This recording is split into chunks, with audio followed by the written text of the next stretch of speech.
জামাতের আমিন না তো সেক্রেটারি, উনি বললো যে চরমোনাইকে বাদ দিয়েছি কারণ আমেরিকান এমবাসি থেকে বলেছে যে জামাত চরমোনাই এক হয়ে গেলে এইটা একটা ইসলামিক দলের মতন হয়ে যাচ্ছে, জোট হয়ে যাচ্ছে, এই কারণে চরমোনাইকে আমরা বাদ দিয়েছি। একদিকে তুমি বলছো যে তুমি মহিলাদেরকে পর্দার ভিতরে রাখছো, আরেকদিকে তুমি সেই মহিলাদেরকে মাঠে নামিয়ে দিয়েছো ভোটারদের কি বলে আইডি কার্ডের নাম্বার কালেক্ট করতে, ফোন কালেক্ট করতে। না না না, বাসায় বাসায় যাচ্ছে। আমি কিন্তু বিএনপি করি না, আমি কিন্তু আপনার এই টকশোর পরে কিন্তু আমাকে বিএনপি ট্যাগিং দেওয়া হবে, দিতে পারে, কিন্তু আমি যেটা থার্ড ফোর্স হিসেবে, যে সাধারণ জনগণ হিসেবে যতটুকু বুঝি আমি সেটাই বলছি। সেটা হচ্ছে গিয়ে এই ডাকসু রাকসু বা এই চাকসু এদের নির্বাচন আর national election is a totally different game, that is a total different ball game. এখানে এমন হতে পারে, এখানে আপনার সারা দেশ থেকে ইয়াং ছেলেপেলেরা আছে ইউনিভার্সিটিতে, তারা কি হয়েছে, তারা আওয়ামী লীগের দুঃশাসন দেখেছে, তারা আবরার হত্যা দেখেছে, তারা এরকম আরো অনেক কিছু দেখেছে, তারা বিএনপিও কিন্তু তাদের কাছে টেস্টেড। বিএনপি বলতে আমি ছাত্র দল বোঝাচ্ছি, ছাত্র দলও কিন্তু তাদের কাছে টেস্টেড, ছাত্র লীগ তাদের কাছে tested. Maybe they thought why not try as third force, why not try them. এই কারণে হয়তো জামাত এই জায়গাগুলোয় উঠে এসে, এবং জামাতের এটা আমাদেরকে অস্বীকার করলে চলবে না। No, similar doesn't work because আপনি গ্রাম অঞ্চলে যান, ঢাকা শহরে কয়টা ভোট আছে, আপনি যদি গ্রাম অঞ্চলে যান, গ্রাম অঞ্চলে আপনি গিয়ে জিজ্ঞাসা করেন আপনি ভোট দিবেন কাকে, ওইখানে যদি উইথ মানে ডিউ রেসপেক্ট আমি বলছি, বিএনপির অনেক বড় সিনিয়র লিডারও দাঁড়ায়, হয়তো ওইখানের ভোটার ওনার নাম জানে না, বলে ভোট দিব ধানের শীষে, ভোট দিব নৌকায়। বাংলাদেশের মানুষ, প্রত্যন্ত অঞ্চলের মানুষ, আপনি জিজ্ঞাসা করেন যে আমাদের ভোটের মার্কা কি বলেন দেখি, হয় আপনাকে বলবে নৌকা অথবা আপনাকে বলবে ধানের শীষ। 3 নাম্বারটা আপনি জিজ্ঞাসা করলে চিন্তা করতে হবে কি যেন আছে, তারপরে গিয়ে আপনাকে দাঁড়িপাল্লা বলবে, তারপরে আপনাকে লাঙ্গন বলবে, তারপরে আপনাকে কাস্তে বলবে, তারপরে আপনাকে মোটর গাড়ি বলবে, তাকে they have to think about it, তারপরে তারা গিয়ে বলবে। সো ভোটের এইটা আর এই যে আপনি জেনজির কথা বলছেন বা এদের কথা বলছেন, আমি খুবই, আপনি নিজে জানেন যে যখন কিনা বাংলাদেশে এই 5ই অগাস্টের আগে আমি আপনার অনেক টকশো করেছি, এবং তখন এখানে নেট বন্ধ, সবকিছু বন্ধ ছিল, আপনি সেখানে একটার পর একটা টকশো করেছেন, আমরা সেখানে একটার পর একটা টকশো করে গেছি, বাংলাদেশের মানুষ কিছু জানে না। সো আমি এই কথা কেন বললাম যে ওই বিষয়গুলি বাংলাদেশের মানুষ এখনো জানে, কারণ তখন যদি ইন্টারনেট বন্ধ ছিল না, তখন ইন্টারনেট বন্ধ ছিল, আমরা 4টা-5টা টকশো করেছি, উনি 10-12 ঘন্টা একসাথে টকশো করেছে, আমরা এগুলো করেছি, এগুলো মানুষ মনে রাখে না বা ভুলে গেছে, বা যাই হোক, 71 ভুলে গেছে, 72 আর ওনার টকশো কেন মনে। আমি কেন এই কথাটা বলছি, এই কথাটা বলার কারণটা হলো গিয়ে আমরা এই কষ্টটা কেন করেছিলাম। আপনি তখন ছিলেন কানাডাতে, আমি সামনে মানে শুরুর দিকে লন্ডন ছিলাম, তারপর বাংলাদেশ এসেছি। আমি তখন লন্ডন থেকে কেন এটা শুরু করেছি, সাহস করে কি যে আপনি আমার কাছে বলেছিলেন আমি যাচ্ছি ভাই বাংলাদেশে, আল্লাহ যাই করে। কোন সালে এটা, কোন সময় এটা?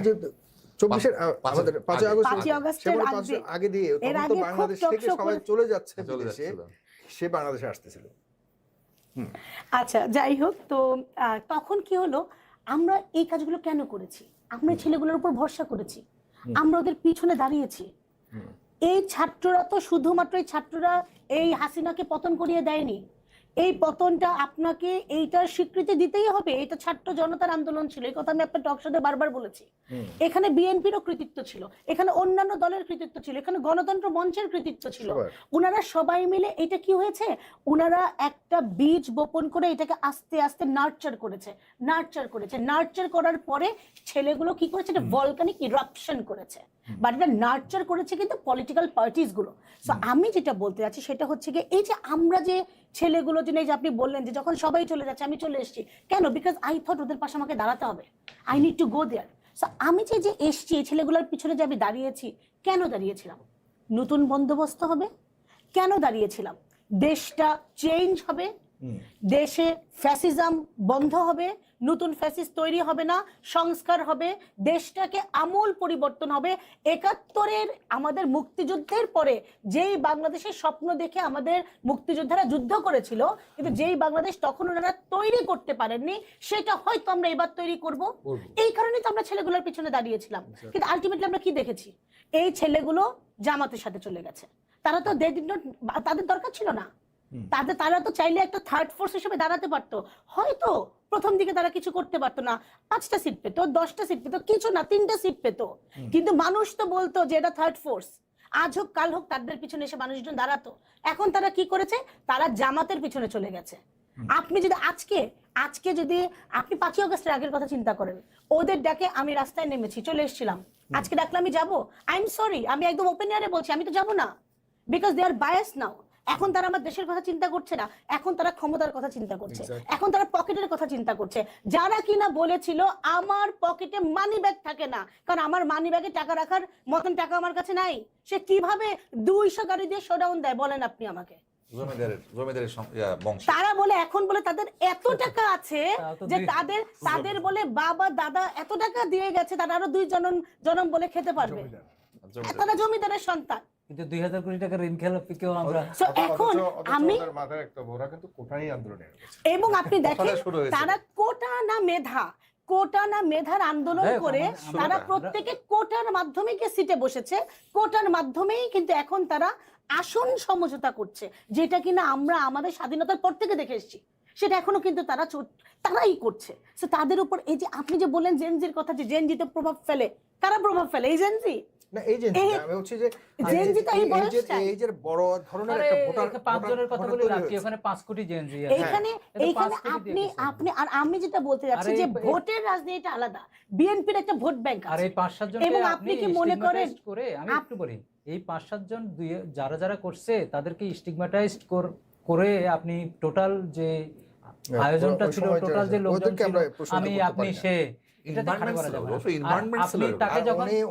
উনি কিন্তু 6 সমন্বয়কের একমাত্র আইনজীবী ছিলেন তখন। আপনি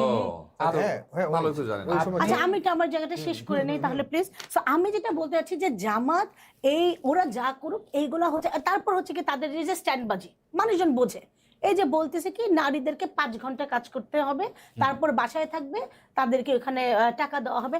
আপনি সেটা বাদ দেন, এটা তো নির্বাচনে জিতার পরে। বর্তমান সময়ে বলেন তো জামাতের কতগুলো ইনস্টিটিউশন আছে, জামাতের কতগুলো আপনার ব্যাংক আছে বা ইন্স্যুরেন্স আছে বা ব্যবসা আছে, সেখানে এই যে এখন আজকে এই মুহূর্তের কথা আমি বলছি, আজকে 24শে জানুয়ারি, খোঁজ নিয়ে দেখেন তো পুরুষরা যদি 6টা পর্যন্ত আজকে সেখানে কাজ করে, মহিলাদেরকে কি তারা 4টার সময় বেরোতে দিয়েছে? তারা কি সেখানকার তাদের মহিলাদেরকে 2 ঘন্টা আওয়ার কমিয়েছে?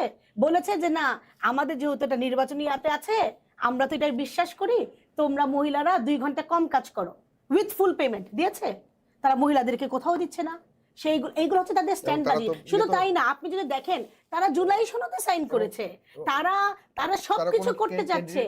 আমি এটাতে আসছিলাম, ঠিক এই কথাটা আমি বলছিলাম, সবই করছে, কিন্তু তাদের এই নির্বাচনে একটা মহিলা তারা নমিনেশন দেয়নি। কেন দেয়নি? তারা এখন বলবে আমাদের ওনারা আছে। আপনাদের মহিলা, তারা কিন্তু মহিলা উইং অনেক বড়।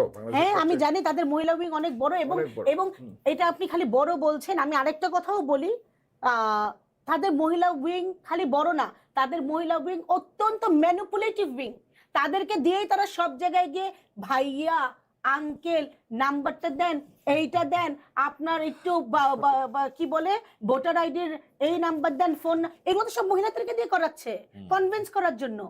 This is wrong.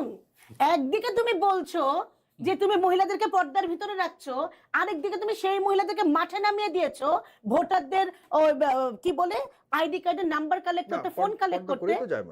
না বাসায় বাসায় যাচ্ছে, পর্দা করেই যায়, বোরকা দেখে মনে করে জামাত ইসলাম, পর্দা করেই যাচ্ছে। তো আমি বলতে চাচ্ছি কি, এই মহিলাদেরকে আপনি রাস্তায় নামিয়ে ভোট চাইতে পারছেন, কিন্তু এই মহিলাদেরকে আপনি নমিনেশন দিতে পারছেন না।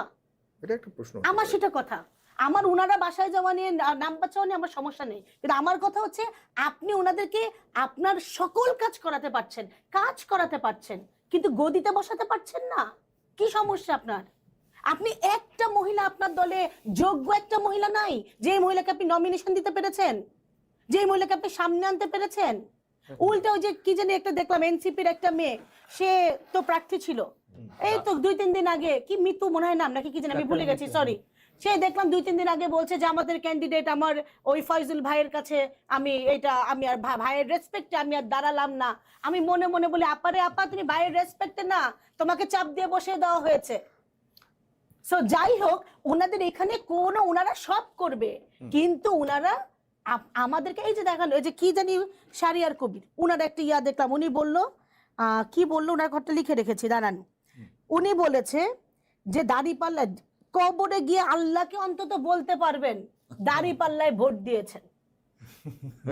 তারপরে যে জান্নাতের টিকিট, এখন ভাই এই যে দেখেন, এই যে আপনারা তো পুরুষ মানুষ, আমি টকশোতে আসছি আপনাদের এখানে, তাহলে তো আমি গুনার কাজ করলাম, তাহলে তো আমার গুনাহ হবে না। আমি যদি জামাতকে ভোট দিয়ে দেই, আমার তো বেহেশতের টিকিট নিশ্চিত। তাহলে তো এরকম গুনাহ করাই যায় নাকি? সারা জীবন মানুষ গুনাহ করবে, গুনাহ করে ভোটের সময় জামাতকে একটা ভোট দিবে, ওনার গুনাহ সব মাফ হয়ে যাবে, মাফ হয়ে যাবে, উনি বেহেশতে চলে যাবে। তাহলে তো বাংলাদেশে সব মানুষ বেহেশতে চলে যাবে, বেহেশতে যাওয়ার তো রাস্তা ক্লিয়ার হয়ে গেল। তাহলে আপনার ঋণ খেলাপি সমস্যা কি, ধর্ষকের সমস্যা কি, চোরের সমস্যা কি, ঘুষখোরের সমস্যা কি? কোনো তো সমস্যা নেই, সবাই সব করবে, দিন শেষে জামাতকে ভোট দিবে, হয়ে গেল, প্রবলেম ইজ সলভ। আর তো কোনো প্রবলেম থাকে না। আরেকটা জিনিস, আরেকটা হচ্ছে কি, জামাত এতদিন তারা ইসলামিক দল ইসলামের কথা বলে আসছে, ও তারা অন্তত আমি মনে করি যে জামাতের এই জায়গাটা তারা ছিল, তাদের কিছু ইসলামিক মানে ধর্মভিত্তিক তাদের কিছু ভোট আসলে ছিল। এই জায়গাটা আমার ধারণা এখন কনফিউজ হয়ে যাচ্ছে, কারণ তারা ইন্ডিয়ার সাথে মিটিং করেছে এবং কি বলেছে, আমাকে গোপন রাখতে বলা হয়েছিল, গোপন রাখতে বলা হয়েছিল। আমাকে যে ধর্ম কি বলে, আমাকে আপনি বিশ্বাস করেন, বিশ্বাস করে আমানত রেখেছেন, আমি সেই আমানত ভঙ্গকারী। আমি অত শত বুঝি না, এতটুকু তো বুঝি, আপনি তো সেটা ভঙ্গ করলেন। আপনি যার বিরুদ্ধে সারাদিন আপনি স্লোগান দিচ্ছেন, মাঠে ময়দান আপনি কাঁপাচ্ছেন ইন্ডিয়ার বিরুদ্ধে স্লোগান দিয়ে, আপনি ওনার সাথে চোরের মতন গিয়ে মিটিং করে আপনি তারপর আবার বলছেন যে আমাকে মানা করেছিলেন। উনি এসেছিলেন ওনাকে দেখতে, উনি বিষয়টা গোপন রেখেছিলেন, কিন্তু উনি বলেছেন গোপন রাখতে বলেছে। কেন গোপন রেখেছেন? গোপন রাখার দরকার কি ছিল? আপনি একটা ন্যাশনাল পলিটিক্স করতেছেন, আপনি ক্ষমতায় যেতে চাচ্ছেন, পাশের দেশের সাথে আপনার একটা রাজনৈতিক সম্পর্ক থাকতেই পারে, সিম্পল এন্ড ক্লিয়ার, এটা থাকবে। আপনি তার আইডিওলজি ট্রাস্ট না করতে পারেন, বিশ্বাস না করতে পারেন, তার আইডিওলজির সাথে আপনার মিল না হতে পারে, কিন্তু আপনি তো পাশের দেশের সাথে আপনি তো বৈরী সম্পর্ক তৈরি করবেন না, আপনার ফরেন পলিসি তো তা বলে না, তা আপনি লুকিয়ে রেখেছেন কেন? আবার আমরা কালকেই তো দেখলাম ওই যে জামাতের আমির না তো সেক্রেটারি, উনি বলল যে চরমোনাইকে বাদ দিয়েছি কারণ আমেরিকান এমবাসি থেকে বলেছে যে জামাত চরমোনাই এক হয়ে গেলে এইটা একটা ইসলামিক দলের মতন হয়ে যাচ্ছে, জোট হয়ে যাচ্ছে, এই কারণে চরমোনাইকে আমরা বাদ দিয়েছি। তার মানে কি, they are being directed, they are being controlled, they are being guided by India, by America, by everything. But they are saying, আমার আপনার সামনে এসে ওনারা কি বলছে, আমরা এগুলোর বিরুদ্ধে, আমরা জনগণের পক্ষে। তার মানে কি জামাত আসলে দেশের সাথে লবিং করছে ক্ষমতায় যাওয়ার জন্য, এবং কি করছে, তার মানে তারা গত সময় বা আগে আমাদের জনগণকে যেভাবে করে ধোঁকা দিয়ে অন্যরা যারা ক্ষমতায় ছিল, আমরা যাদেরকে বলেছি যে দেশ বেঁচে দিয়েছে, যেমন একই কাজ করতে যাচ্ছে, তাদের সাথে অলরেডি তারা লবিং করে এসছে।